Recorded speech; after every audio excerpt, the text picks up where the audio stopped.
안녕하세요. 얼마 전 저희 시어머니를 지옥으로부터 탈출시켜드린 며느리입니다. 이게 웬 뚱딴지 같은 소리인가 싶으시죠? 제 얘기 한번 들어보세요. 사이다 마신 기분이실 거예요. 저에게는 너무너무 소중한 시어머니가 계세요. 시아버님은 저희 남편 20살쯤에 돌아가셨어요. 솔직히 남편보다는 우리 시어머니가 좋아서 결혼을 했다고 봐도 무방하죠. 처음 인사드리러 간 자리에서 어머님이 제 손을 잡으시며 하신 말, 남의 집 귀한 딸 고생 안 시키려고 내가 그동안 우리 아들 집안일도 잘 가르치고 혼내기도 많이 했는데 그래도 혹시나 마음에 안 드는 구석이 있으면 나에게 말하거라. 내가 AS 해주마. 하시며 농담하시는 그 모습에 인품도 좋으신데 센스까지 있으신 것 같아 어머님께 반해버렸습니다. 뵈면 뵐수록 더 존경하게 됐어요.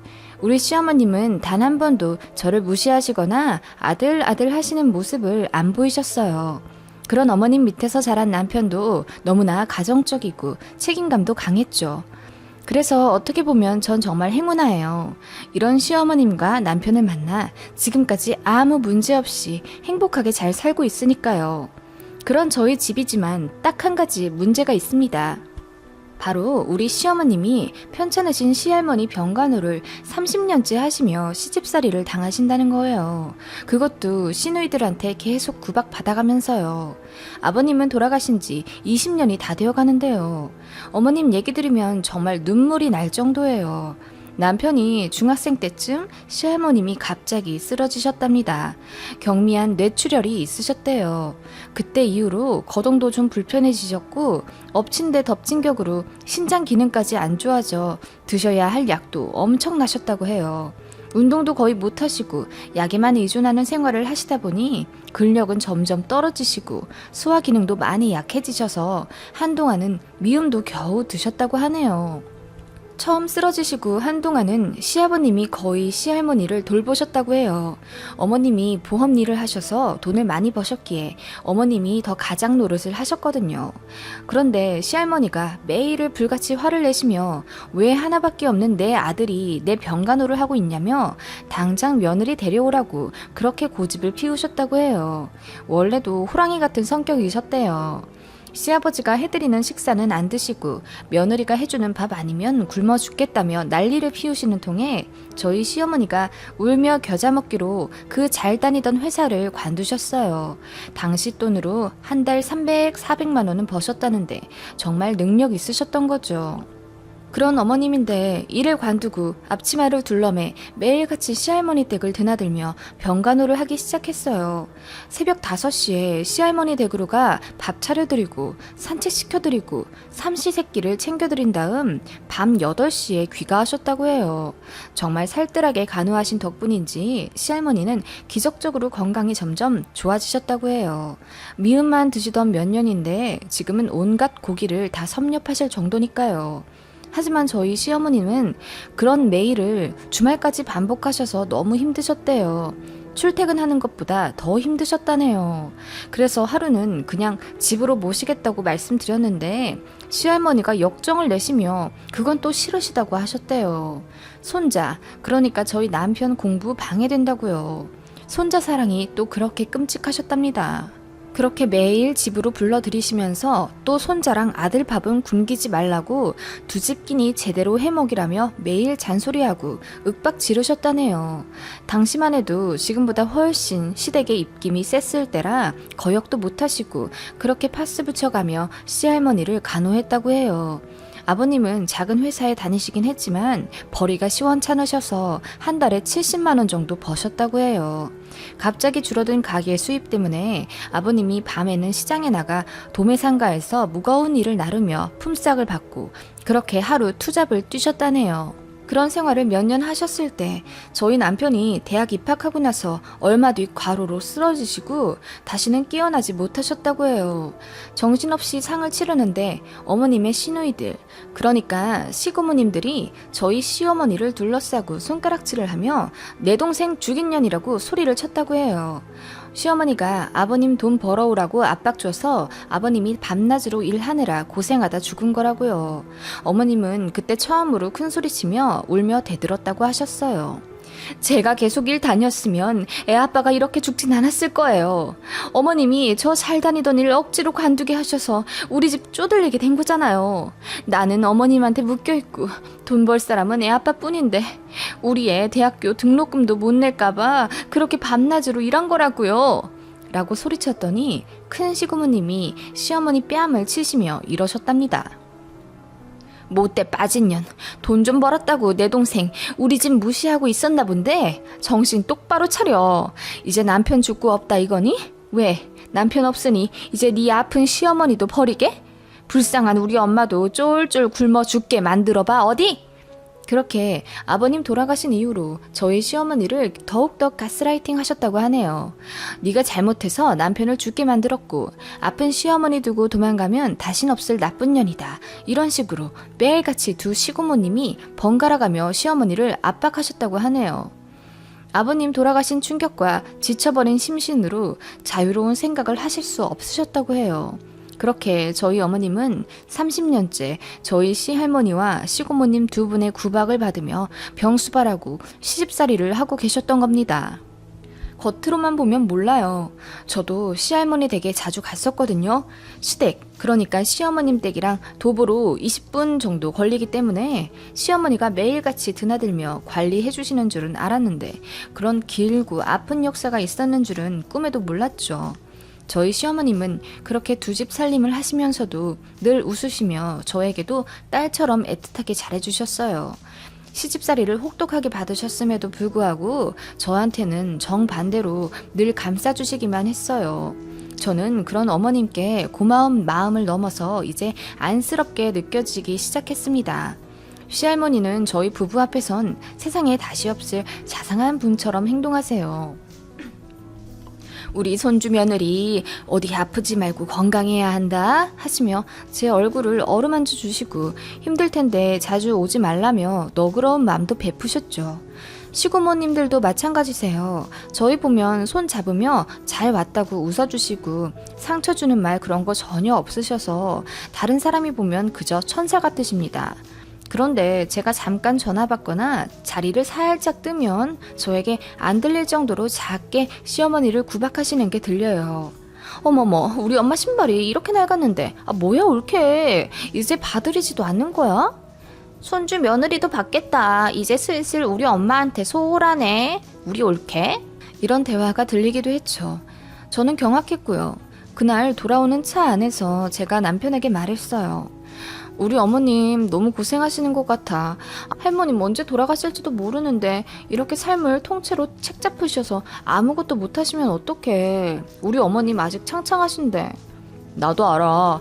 그런데 엄마가 조금이라도 벗어나려고 하면 할머니랑 고모들이 난리야 아주. 나도 몇 번 이야기했었지. 고모들 다들 집도 가깝고 그렇게 바빠 보이지도 않는데 이제 고모들이 할머니 좀 모시면 안 되냐고.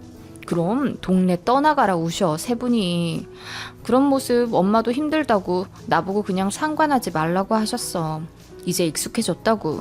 긁어 부스럼 만들지 말라고. 남편도 어머님 이야기를 하며 고개를 숙였죠. 시고모님들이 이렇게나 가까이 사시는데 왜 들여다보지도 않는 거야? 큰 고모님은 문구사 하느라 그렇고 작은 고모도 얼마 전부터 보험일 하셔서 정신이 없으시대. 그러고 보면 참 웃기지? 우리 엄마 보험은 관두게 했으면서 작은 고모가 하고 있네. 그러게. 할머님은 뭘 하셔? 우리 딸들 고생한다 하시지 뭐. 들으면 들을수록 한숨밖에 안 나오더라고요. 당신 자식들만 귀하고 남의 자식은 고생시켜도 상관없으시다 이건지. 나라고 왜 우리 엄마 고생하는 거 모르겠어. 내가 고등학생 때부터 설거지하고 요리하기 시작한 거 다 엄마 때문이야. 우리 엄마 할머니 집살림까지 하는 거 너무 힘드니까 우리 집은 나랑 아빠가 책임지려고. 집에 오셔선 무조건 쉬셔야지. 남편의 속마음을 알게 되니 저도 눈물이 나더라고요. 난 어머님이 계속 이렇게 사시면 안 된다고 생각해. 우리 무슨 방법을 찾자. 그렇게 저는 어머님을 이 지긋지긋한 시집살이에서 벗어나실 수 있는 방법을 찾기 시작했어요. 그렇게 평생을 고생하셨는데 이제 문화센터도 다니며 친구도 사귀시고 늦잠 자고 싶으시면 늦지막히 일어도 나시고 백화점 다니며 쇼핑도 좀 하셨으면 했죠. 저희와 여행도 좀 다니면서요. 저희 어머님 저희가 모시고 제주도 가겠다고 하셨을 때도 시할머니 모셔야 한다며 여행도 못 가셨어요. 1박 여행도 못 하셨죠. 친구들이랑도 연락 끊어진 지 오래라고 하시네요. 매일 새끼를 칼같이 지켜드려야 하니 외출은 언감생신. 매일같이 새벽 5시에 일어나셔서 그렇게 창살 없는 감옥 같은 생활을 하셨대요. 시할머님이 세탁기 돌리는 걸 그렇게 싫어하셔서 모든 빨랫감들을 손빨래에 씻길 정도셨답니다. 단조로운 식단을 싫어하셔서 늘 재료가 달라야 했고 뭔가 기분이 언짢으신 날은 재료가 신선하지 않다는 핑계로 다 엎어버리셨다네요. 그리고 며느리가 홀대한다고 고모님들께 전화하며 우는 소리를 하셨고 그러면 시고모님들이 바로 찾아와 삿대질하며 저희 어머님을 못살게 구셨다고 하세요. 그런 괴롭힘을 몇십 년 당하신 거예요. 저희는 어머님을 위한 반란을 일으키기 시작했습니다. 시할머님이 우리 어머님 없이 못 사시는 게 말이 안 된다고 생각했습니다. 거동이 어려우시긴 하지만 산책도 다니실 수 있고 혼자 밥도 충분히 차려 드실 수 있으세요. 시어머니의 극진한 간호와 잘 챙겨드린 영양분 덕분에 많이 회복하셨고 그래도 그 나이대만큼의 체력은 되시고요. 이건 말도 안 되는 시집살이라고 생각했습니다. 남편과 매일 상의하기 시작했어요. 이제 더는 어머님 그냥 두지 말자고. 이건 우리에게도 책임이 있다고 남편을 다그쳤어요. 남편도 반성하더니 그동안 방관한 것 같아 죄송하다고 하더라고요. 그렇게 저희는 어머님을 위한 계획을 짜기 시작했습니다. 그리고 어느 주말 불시에 시할머님 댁을 방문했어요. 문 밖에서부터 시할머님의 불호령이 들리더라고요. 아니 뭔 대낮부터 새우죽을 먹으란 거야. 이제 나 밥 차려주기도 싫다는 거냐? 아이고 서러워라. 똑똑. 할머님, 어머님.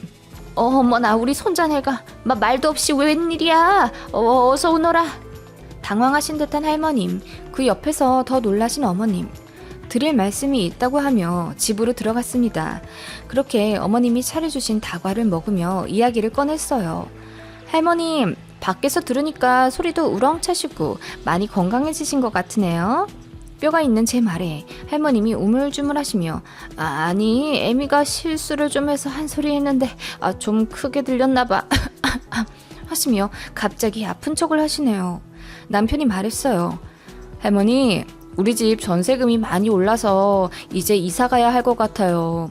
대신 회사에서 관사가 하나 나오는데 다른 부양가족 없이 저희 둘만 서류상에 올라가면 겨우 15평짜리 집을 준다네요. 15평은 너무 좁은데.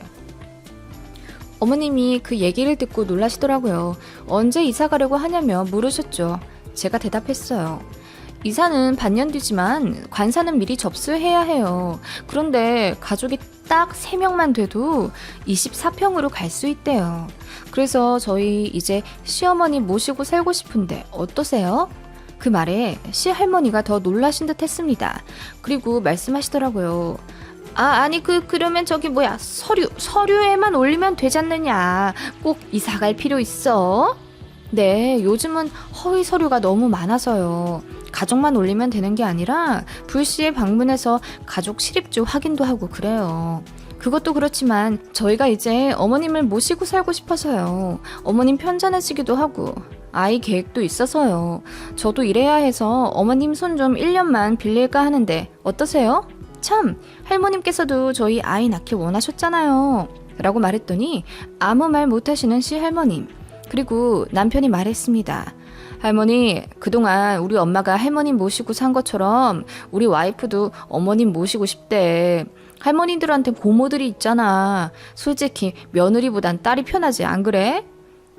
그렇긴 하다만. 할머님, 어머님이 그동안 할머님 모시면서 행복했대요. 저도 그런 행복 느끼며 살고 싶어요. 저 정말 저희 시어머니 많이 좋아하거든요. 이제 저희가 모시고 가서 살아도 되죠? 대답을 못하시는 시할머님. 어머님은 그냥 고개를 숙이고 계시더라고요. 아마 저희 이중을 다 꿰뚫어 보신 듯 했죠. 할머니, 우리 엄마 30년, 아니 거의 40년 동안 할머니한테 최선 다한 거 알고 계시죠? 아마 지금의 할머니 건강이 그걸 증명할 거예요. 그런데 우리 엄마는 반대네요. 이젠 엄마가 더 많이 편찮으세요. 아니 그렇게 말을 하면 내가 뭐가 되는... 할머님, 어머님이 그랬던 것처럼 저도 아픈 시어머니 깍듯이 모시며 살고 싶어요. 그렇게 하게 해주세요. 할머니, 작은 고모 보험일 잘 안 된대요. 한 달에 100만 원이나 들어오려나? 그럴 만도 한 게 보니까 일을 안 하시던데요? 매일 동네 카페에서 아줌마들이랑 수다 떨고 있는 거 제가 다 봤어요. 이제 작은 고모가 오시면 되겠네요. 남편의 뼈 있는 말에 두 분 다 아무 말씀이 없으셨습니다. 그럼 동의하시는 걸로 알게요. 엄마, 이사 준비하세요. 하며 남편이 일어나고 저도 따라 일어났습니다. 그렇게 문 밖을 나서는데 뒤에서 저희를 따라 나오신 어머님, 갑자기 눈물을 흘리시며 저를 안으시더라고요. 너희들 마음 내가 다 알아. 내 생각해준 거 정말 고맙다. 안 그래도 내 며느리도 생기고 하니 생각이 많아지더구나. 그래, 더 이렇게 살기 싫다는 생각이 들었단다. 조만간 너 할머니한테도 말하려고 했어. 이사 가려고 한다고. 고모들이 가까이 있으니 나만 맘먹으면 됐었던 걸. 뭐가 그렇게 어려워서 10수년을 살았는지 하시며 흐느끼는 어머님. 그리고 다시 한번 고맙다 하시며 한 말씀 하시더라고요. 아가, 내가 시어머니 모셔보니 그거 못할 짓이더라. 그러니 이제 이사는 내 가고 싶은 곳으로 가마. 그리고 이제 혼자 조용히 살고 싶기도 해. 관사는 나중에 아이 생기면 3명 올려서 들어가거라. 당장 전세금은 내가 해결해 줄 테니까 하셨어요. 정말 어떻게 표현 못할 정도로 어지고 마음 깊으신 우리 시어머니. 제가 이런 시어머니를 사랑하지 않을 수 있을까요? 저의 손을 잡고 연거푸 고맙다 하시는데 거칠거칠하게 느껴지는 어머님 손의 습진이 더 마음 아프게 느껴졌습니다. 언젠가 모시게 된다고 하더라도 기꺼이 기쁜 마음으로 건강하게 모시고 싶습니다. 우리 시어머니는 정말 바로 이사 준비를 하셨어요. 그리웠던 고향으로 내려가신다며 주에 한 번은 시외버스 타고 지방에 가셔서 부동산을 보시네요.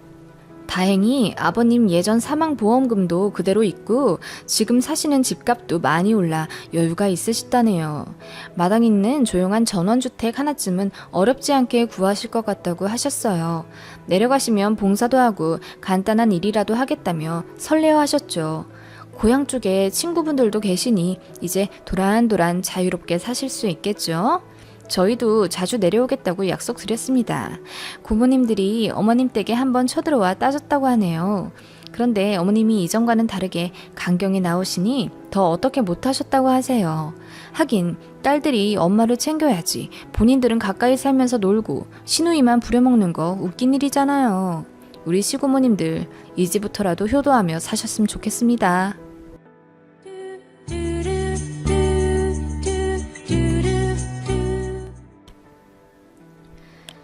안녕하세요. 사연 시작하기에 앞서 구독과 좋아요를 꾹 눌러주시면 저에게 큰 힘이 된답니다. 그럼 편안한 시청 되시길 바랍니다. 저는 유치원생 아들 하나 있는 37살 과천맘입니다. 워킹맘 하다가 아이가 유치원 적응을 잘 못해서 어쩔 수 없이 퇴사하고 지금은 전업주부로 지내고 있어요. 남편은 저와 연애하던 시절 회계사 시험 준비를 하다가 몇 번이나 떨어지고 나서 포기를 했고 그 이후로는 아버지가 운영하시는 작은 사업체에서 같이 일하고 있습니다. 시댁으로부터 받는 월급이 월 450 정도 됩니다. 대출금도 없고 저희 부부 모두 딱히 크게 소비하지 않는 성격이라 결혼 7년 동안 둘이서 1억 2천 정도 모으게 되었어요. 그리고 저는 결혼 전부터 일하며 모아둔 돈이 7천만 원 정도 있었고 그 돈은 비상금 개념으로 제가 갖고 있기로 했어요. 남편도 동의했고 시댁에서도 알고 계세요. 어느 날 이 돈을 그냥 두기가 아깝다는 생각이 들더라고요. 모두 아시다시피 은행 이자는 날이 갈수록 이자율이 줄어들어 아무리 큰 돈을 예치해도 이자가 얼마 되지도 않잖아요. 요즘은 부동산이다, 주식이다, 코인이다 해서 재테크하며 돈을 불려가는데 은행에 그냥 두는 것이 좀 바보 같다는 생각이 들었어요.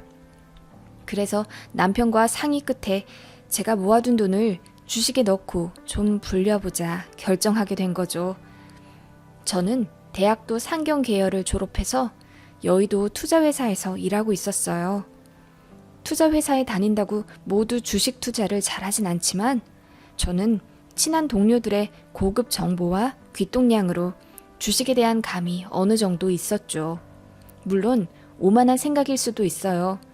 그치만 결혼 전에 주식으로 1,500만 원 정도 재미를 봤었고 그 돈으로 산 게 지금 제가 몰고 다니는 중형차예요. 한 달 정도 차트와 주식 정보를 열심히 공부했어요. 아이를 등원시키고 주식이 제 일이라고 생각하면서 노트북 앞에 앉아 열심히 공부했네요.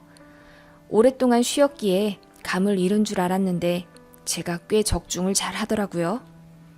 회사 다닐 때도 동료들이 저는 타고난 감이 있는 사람이라고 주식 놓지 말라고 했는데 아이 키우고 바빠 손에서 놓고 살았었네요.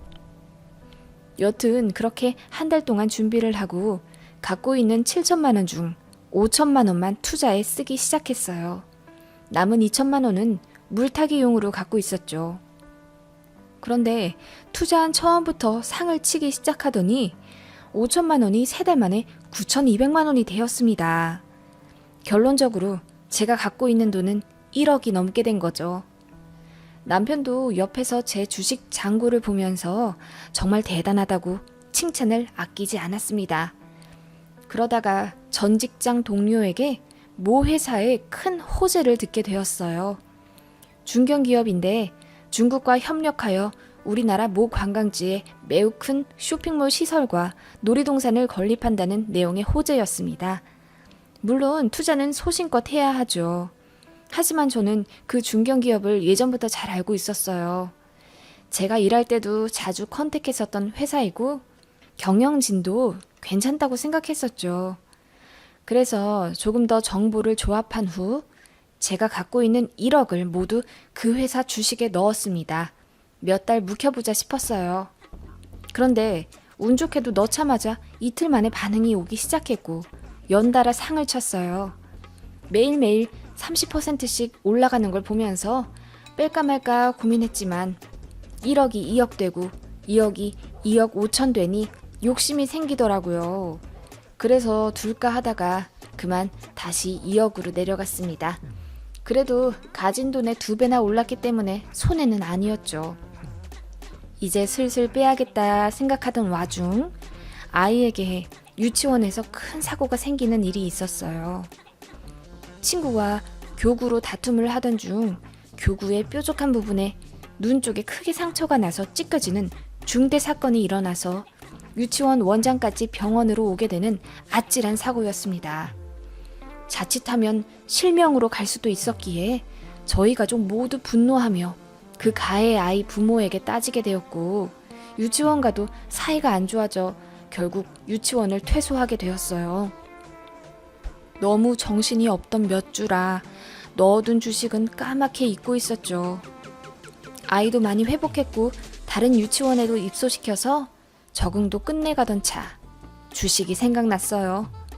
그래서 부랴부랴 스마트폰을 켜서 확인을 했더니 글쎄 저도 믿을 수 없는 주식 잔고의 숫자에 경악하고 말았습니다. 실현 손익이 무려 4억 1천만 원이 된 거죠. 그동안 제가 넣은 종목이 호재에 호재가 겹쳐 며칠 동안 난리가 났던 겁니다. 보자마자 바로 주식에서 뺐어요. 제가 운이 좋았던지 빼자마자 주식 그래프가 파랗게 흐르더라고요. 천만다행이었죠. 그렇게 해서 제 통장의 잔고는 무려 5억 3천만 원이 되었습니다. 로또에 당첨되면 이런 기분일까요? 하늘을 둥둥 떠다니는 느낌에 이게 꿈인지 생신지 가늠도 안 될 정도였답니다. 남편에게 연락했더니 일하다 말고 집으로 와 저를 안고 빙빙 돌고 난리더라고요. 둘이 정말 행복했습니다. 그러던 어느 날 남편이 밥도 잘 먹지 않고 변비도 없는 사람이 화장실에만 들어가면 30분, 40분씩은 앉아있고 그러더라고요. 안색도 날이 갈수록 안 좋아지고요. 얼굴이 점점 까매진다고 해야 하나? 푸석푸석하고 표정도 영 좋지 않고 그러더라고요. 그리고 아이와 놀아주는데 의욕도 없고 짜증도 많이 늘었어요. 회사 일이 힘든가 해서 시어머님께 여쭤봤네요. 어머님, 우리 그이 요즘 컨디션이 많이 안 좋아 보여요. 혹시 일하면서 스트레스 많이 받나요? 요즘 일이 조금 많아지긴 했다만 잘 돼서 그런 거지 뭐. 너희 시아버지가 보너스도 두둑히 챙겨줬잖냐. 어머, 정말요? 그이가 보너스 얘기는 안 했는데 바빠서 그랬나 봐요. 하고 끊었습니다. 보너스도 받았으면 저한테 말을 안 했다니. 화가 났지만 일단 참고 시아버님께 전화를 걸었어요. 아버님, 요즘 우리 그이 일 잘하나요? 밥도 잘 안 먹고 컨디션도 안 좋아 보이는 게 혹시 회사에서 무슨 일이 있나 싶어서 전화드렸어요. 일? 내가 물어볼 참이었다. 요즘 일하면서 그놈의 핸드폰을 얼마나 들여다보는지 내가 한 소리 했다. 묻는 말에 대답도 잘 않고 얼빠진 놈 마냥 살길래 안 그래도 내가 새아가한테 전화를 해볼까 했어. 둘이 싸운 거냐? 네? 아니요, 싸우긴요. 제가 이렇게 걱정하는 거 보면 모르시겠어요? 걱정 마세요, 아버님. 제가 전화한 거 아범한테 티는 내지 마시고요. 남편한테 무슨 일이 생긴 게 분명했습니다. 그래서 남편이 퇴근 후 아이 재우고 나서 물어봤습니다. 처음에는 아무 일도 없는데 왜 그러냐고 도리어 저에게 면박을 주더니 제가 계속 물어보니 한숨을 푹푹 쉬다가 입을 열더라고요. 사실은 주식을 했었다고 하네요. 제가 주식으로 5억을 넘게 만든 걸 보면서 본인도 할 수 있다고 생각한 거죠. 그런데 상장 폐지를 당했답니다. 갑자기 이게 무슨 일인지 그냥 주식이 다시 오르기를 기다리면 되는 게 아니라 상장 폐지라 함은 아예 돈을 찾지 못한다는 거잖아요. 알고 보니 친한 형한테 주식 사기를 당한 거였더라고요. 얼마 넣었냐고 물어보니 글쎄 저희가 7년 동안 모은 1억 2천을 모두 꼬라박은 거죠. 7년 동안 모은 돈은 단 3개월 만에 그렇게 허공으로 날아가게 되었습니다. 제가 주식 이야기를 할 때 그렇게 뻔뻔스럽게 모르는 척 하더니 한순간에 남편에 대한 신뢰도 바닥으로 치닫더라고요. 저희가 모아둔 돈 통장에 잘 있는 줄 알았습니다. 우리 아이 초등학교 들어가면 학군 따져서 조금 큰 아파트 단지로 이사 가려고 모아둔 돈이고 제가 주식으로 번 5억을 합쳐 전세가 아닌 매매로 가려고 했단 말이에요. 그것보다는 저에게 말도 없이 그 큰 돈을 혼자 운용하려고 했던 게 너무 괘씸했어요. 그래서 남편과 엄청 싸웠네요. 이혼 이야기도 나올 정도로 꽤 크게 싸웠어요. 남편이 머리가 아프다며 시댁으로 도망가 버린 바람에 시부모님도 모두 알게 되셨죠. 그런데 시어머님, 저에게 당장 시댁으로 건너오려며 화를 내셔서 아이 데리고 시댁으로 갔어요. 시어머님이 저와 아이 보자마자 아이는 남편이 데리고 나가라며 손잡고 밖으로 내보냈고 집에는 저와 시어머니 둘만 남았어요. 그리고 벼랑간 눈앞에 별이 번쩍. 시어머니께서 제 뺨을 후려치신 거예요. 어디서 여자가 돈 번다고 유세야 유세는? 어머님, 갑자기 저를 왜 때리세요? 네가 주식으로 돈 벌었다고 내 아들 무시했다면서? 운 좋아서 돈 벌었으면 운 나빠서 잃을 수도 있지. 하늘 같은 남편을 그렇게 무시를 해? 어머님, 같이 번 돈을 상의도 없이 혼자 쓴 거예요. 화 안 낼 배우자가 어디 있어요? 같이 번 돈? 네가 벌어봤자 얼마나 벌었다고. 그거 다 우리가 준 돈 아니야? 너무 황당했습니다. 그리고 저희 부모님한테도 맞아본 적이 없는데 시어머님한테 이렇게 뺨을 맞으니 눈물이 나서 멈추지 않더라고요. 네가 그렇게 잘난 척하니 재수가 없어서 우리 아들이 그렇게 된 거지. 내조나 했으면 좀 좋아. 그렇게 기를 죽이니 속이 시원하든. 어머님의 독설은 멈출 줄 모르시네요. 우리 아들 하시는 건 알았지만 이렇게 며느리를 무시하시는 줄 사실 몰랐어요. 그래서 비참하기 이전에 놀랐던 거죠. 저희 아이가 안 봐서 다행이었어요. 시어머님한테 뺨을 맞으니 오히려 더 차분해지더라고요. 정말 이혼해야겠다는 생각이 들었어요.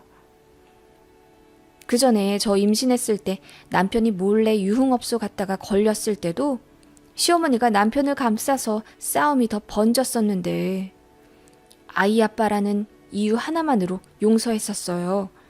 그 이후에도 집안일과 육아 분담 때문에 싸우면서 정이 몇 번 떨어졌었는데 오히려 잘 됐다 싶었어요. 당당히 자립할 돈도 생겼고 더 참을 필요 없다는 생각이 들었네요. 그래서 어머님께 이혼하겠다고 말씀드리고 대문을 열고 나왔습니다. 어머님이 뒤에서 얘야 며느라 말 좀 더 듣고 가거라 하면서 저를 붙잡으셨어요. 저는 그동안 남편에게 실망한 일이 한두 가지가 아니었지만 아이 때문에 참았었다고, 그치만 이렇게 뺨을 맞으니 오히려 정신이 확 든다고 단호하게 말씀을 드렸어요. 그랬더니 아니 화가 나서 뺨 좀 올려붙였다고 이렇게 이혼을 하면 우리 아들은 어떡하냐. 때린 건 미안하지만 너도 잘한 건 없지 않느냐. 얘기 좀 하자. 응? 하시며 저를 붙잡으셨네요. 뿌리치고 나와서 남편 만나 아이만 챙기고 지금은 친정에 와 있는 상태입니다. 친정 부모님께는 아직 말씀 못 드렸는데 눈치는 채신 것 같아요. 무슨 일이 생기면 숨기지 말고 기대라고 하시네요. 제 전화기는 남편과 시어머니 연락으로 불나고 있지만 받고 싶지 않아요. 주식으로 번 5억, 이혼하라고 하늘이 주신 돈처럼 느껴지네요. 오늘도 이야기를 들어주셔서 감사합니다. 또 재미있는 이야기 많이 올려드릴게요. 구독, 좋아요, 알림 설정 꼭 부탁드려요. 그럼 오늘도 좋은 하루 되세요.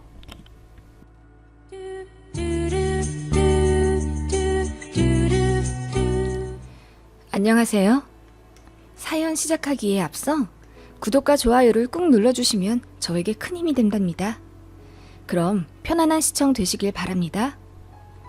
본 사연은 2014년 취미 요리로 유명했던 한 커뮤니티에서 조회수 3만 회, 댓글 200여 개가 달릴 정도로 큰 화제가 되었던 어느 회원이 실제에 올린 글입니다.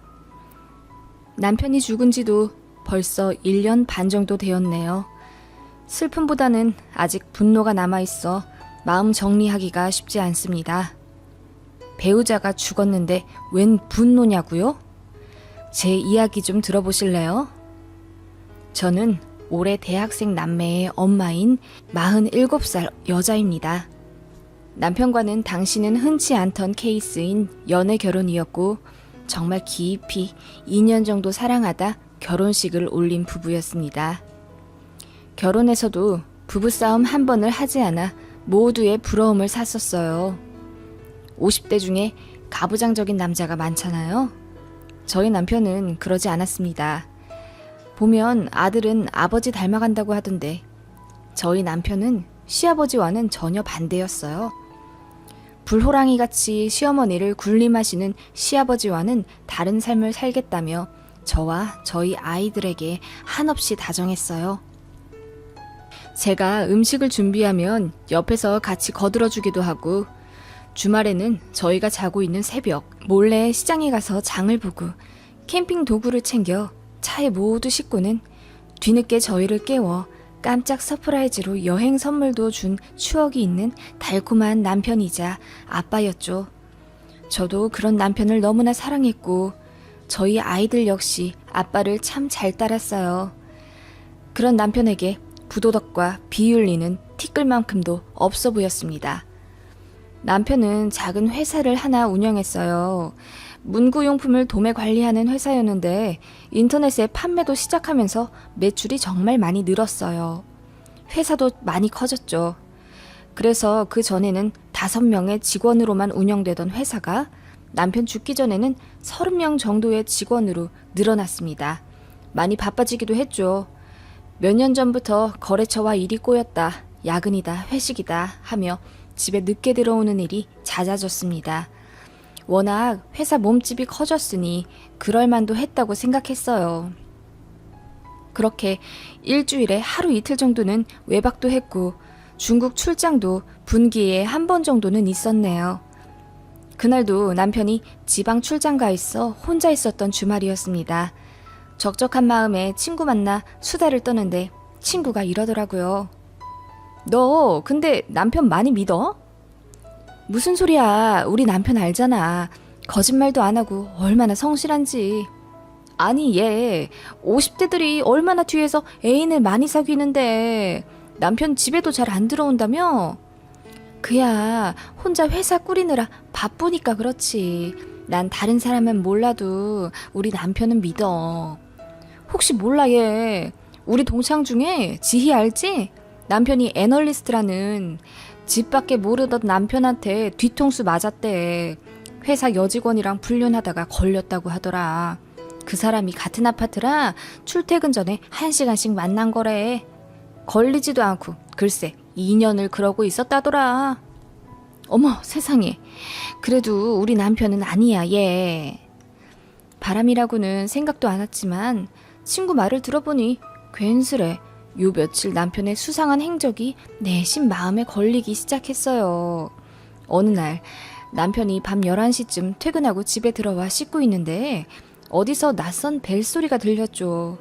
남편이 벗어놓은 자켓 안주머니에서 나오는 소리였어요. 저희 남편은 기본 벨소리로만 해놓는데 그 벨소리는 센스 있는 팝송의 도입부였죠. 뒤져보니 처음 보는 핸드폰이었어요. 이게 뭔가 하고 보고 있는데 남편이 샤워하다 말고 급하게 나와선 직원 핸드폰이야. 카풀을 했는데 두고 갔더라고. 보면 기분 나빠할 수도 있으니 그냥 꺼서 주머니에 넣어줄래? 하더라고요. 남편 말대로 핸드폰을 다시 넣긴 했지만 생각해보니 이상하더라고요. 남편은 카풀 같은 건 불편해서 하지 않는다고 했는데 그래서 샤워 끝낸 남편에게 물어봤죠. 웬 카풀이야? 집 근처에 누가 살아? 응. 얼마 전에 새로 직원을 뽑았어. 전에 회계 맡던 직원이 세금으로 돈 사고를 크게 쳐서 자르고 새 직원이 왔어. 그런데 차가 없다고 하더라고. 여기 버스 타기도 애매하잖아. 마침 가는 길이라서 내가 태워다 주고 있었어. 아, 그래? 여자야, 남자야? 몇 살? 여잔데 그냥 아줌마야. 왜? 질투해? 하면서 저를 꽉 끌어안길래 웃으면서 지나갔던 일이 있었어요. 그러고 보니 남들 다 한다는 핸드폰 검사도 단 한 번 한 적이 없었죠. 저는 그만큼 남편을 철석같이 믿었어요. 그렇게 평화롭던 날들을 보내던 어느 오후, 경찰로부터 온 전화. 그 전화는 저의 세상을 완전히 뒤바꿔 놓았죠. 경찰입니다. 김준환 씨 배우자 되십니까? 아, 네. 무슨 일이시죠? 김준환 씨가 사망했습니다. 여기는 동아병원입니다. 확인하러 와주셔야겠습니다. 청천벽력과도 같은 이야기.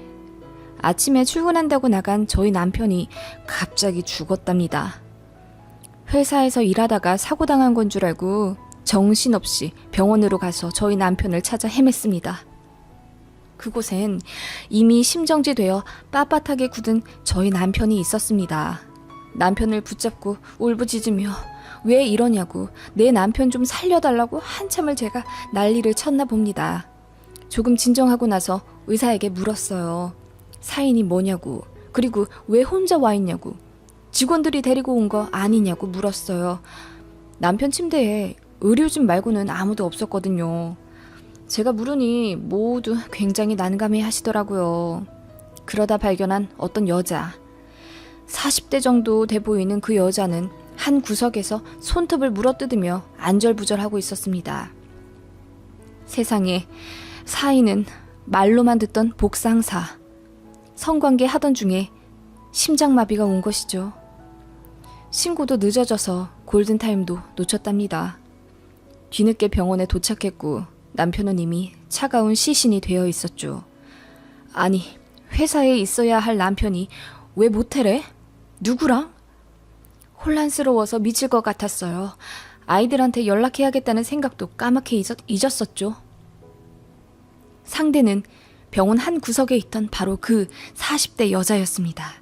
남편 심장마비가 왔을 때 아마 불륜 사실이 발각되는 상황이라 신고도 못하고 혼자 어찌저찌 해보려던 모양이었어요. 당신 뭐냐고 바로 머리채를 끌어잡았어요. 그냥 울면서 맞고만 있더라고요.